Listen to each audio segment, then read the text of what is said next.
दोस्तों, बहुत बहुत प्यार। मेरे बहुत ही सम्मानित साथियों, हृदय की गहराइयों से आपको मेरा नमस्कार। आज हम जो आज का जो हमारा विषय है वो है कि एक डॉक्टर जो होता है वो दूसरे डॉक्टर से ही शादी क्यों करना चाहता है। दोस्तों, ये एक ज्योतिषी के लिए बहुत ही संवेदनशील विषय हो जाता है, बहुत ही मुश्किल विषय हो जाता है। ऐसा क्यों होता है, इसके बारे में हम अभी आगे चर्चा करेंगे। दोस्तों, आपने देखा होगा कि 90% मामलों में, 90% क्या 99% मामलों में ऐसा होता है कि कोई व्यक्ति अगर डॉक्टर होता है तो वो अपना जो भावी जीवन साथी है वो डॉक्टर ही चाहता है। उसको लगता है कि अगर उसका जो साथी है अगर वो डॉक्टर होगा तो उसे अच्छे से समझ सकेगा। लेकिन दोस्तों, मैंने देखा है कि बहुत से मामलों में जो सेम प्रोफेशन के लोग होते हैं वो उनका जीवन इतना अच्छा नहीं चलता जितना अच्छा जो लोग अलग अलग प्रोफेशन के होते हैं और कुंडली मिलाकर विवाह करते हैं उनका जीवन अच्छा चलता है। क्योंकि दोस्तों, जब कोई व्यक्ति एक ही प्रोफेशन में होता है तो उन दोनों के बीच में कोई भी राज नहीं रहता। वो एक दूसरे की परेशानी को समझते हैं, वो एक दूसरे पर नज़र रखते हैं, एक दूसरे के डोंट और ड्यूज को जानते हैं। और दोस्तों, हर व्यक्ति अब चाहता है कि उसके जीवन में कोई ना कोई राज अवश्य रहे।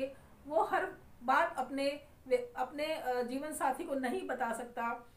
तो इस वजह से उन दोनों के बीच में ज़्यादातर मामलों में, दोस्तों मैं ये नहीं कहती कि हर डॉक्टर दंपति आपस में नहीं बनती, ऐसा मैं नहीं कहती। लेकिन ज़्यादातर मामलों में ये देखा गया है कि उनके बीच में आपस में मनमुटाव रहता है।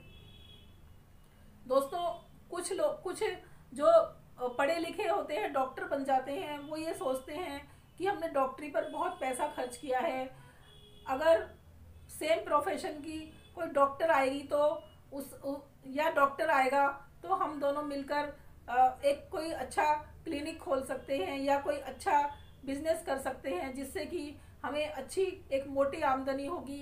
तो ऐसे मामले में वो कुंडली दिखाने आते हैं ज्योतिषी के पास और कहते हैं कि देखिए कि ये व्यक्ति मेरे लिए बिजनेस के लिए सही है या नहीं है। दोस्तों, अगर आप बिजनेस के लिए कुंडली दिखाने आ रहे हैं तो ये एक अलग बात है। लेकिन अगर आप विवाह के लिए कुंडली मिलाने आ रहे हैं तो दोस्तों, एक ज्योतिषी के लिए ये बहुत ही परेशानी वाली बात हो जाती है। क्योंकि आप जब कुंडली दिखाने आए हैं तो आपने अपना एक दायरा सीमित किया हुआ है, एक दायरे को क्लासिफाइड किया हुआ है कि आपको जो अपना जीवन साथी है वो डॉक्टर ही चाहिए।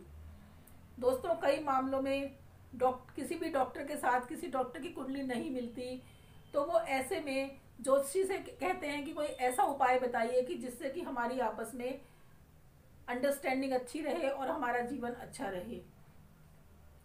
दोस्तों, अगर आप विवाह के लिए कुंडली मिलाना चाहते हैं तो उसे प्राइमरी रखिए, और अगर आप बिजनेस के लिए कुंडली मिलाना चाहते हैं तो उसे सेकेंडरी रखिए। क्योंकि बिजनेस के लिए अगर आप कुंडली मिलाना चाहते हैं वो कुछ ही समय के लिए होती है, लेकिन अगर विवाह के लिए मिला रहे हैं तो वो पूरी जिंदगी के लिए होती है। दोस्तों, हर व्यक्ति चाहे वो आईटी प्रोफेशन में हो, चाहे वो सीए के प्रोफेशन में हो, चाहे वो वकील हो या कोई आईएएस हो, हर व्यक्ति ये चाहता है कि जिस प्रोफेशन में वो है उसका जो जीवन साथी है वो सेम प्रोफेशन में हो। दोस्तों, ऐसा क्या आपके जो बुजुर्ग थे, जो आपके दादा थे, आपके माता पिता थे, आपके दादा दादी थे, क्या वो एक ही प्रोफेशन में थे? क्या उनकी आपस में नहीं बनी या उनका जीवन अच्छे से नहीं चला? दोस्तों, ऐसा सोचना मेरे हिसाब से सही नहीं है। आप ऐसा मत सोचिए कि अगर आप एक डॉक्टर हैं तो आपका जो जीवन साथी है वो एक डॉक्टर ही होना चाहिए।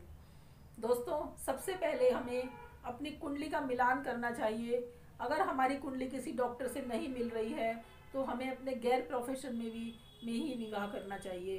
दोस्तों मैं आपसे सिर्फ यही कहना चाहती हूँ कि आप ऐसा मत सोचिए कि जो आपका जीवन साथी आएगा अगर सेम प्रोफेशन में होगा तो आपको उससे बहुत लाभ होगा, या आपके जो क्लिनिक के बाहर जो तख्ती टंगी होगी वो दोनों के नाम की टंगी होगी तो उससे आपको बहुत फ़ायदा होगा। दोस्तों ऐसा मत सोचिए।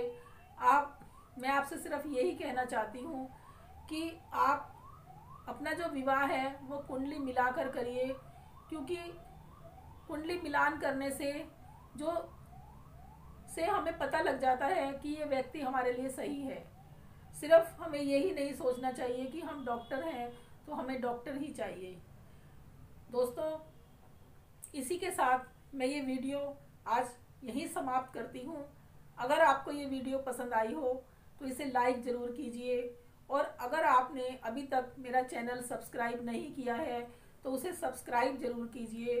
और दोस्तों मैं आपसे एक बात और कहना चाहती हूँ कि दोस्तों आजकल कोरोना काल चल रहा है, हमारा देश क्या हमारी पूरी दुनिया ही बहुत मुसीबत से गुजर रही है। दोस्तों मेरी आपसे यही विनती है कि आप अपने घर में रहिए, सुरक्षित रहिए। अगर आपको बाहर जाना भी पड़ता है तो मास्क लगा कर जाइए और अपने बुजुर्गों का खास ध्यान रखिए। धन्यवाद डॉक्टर।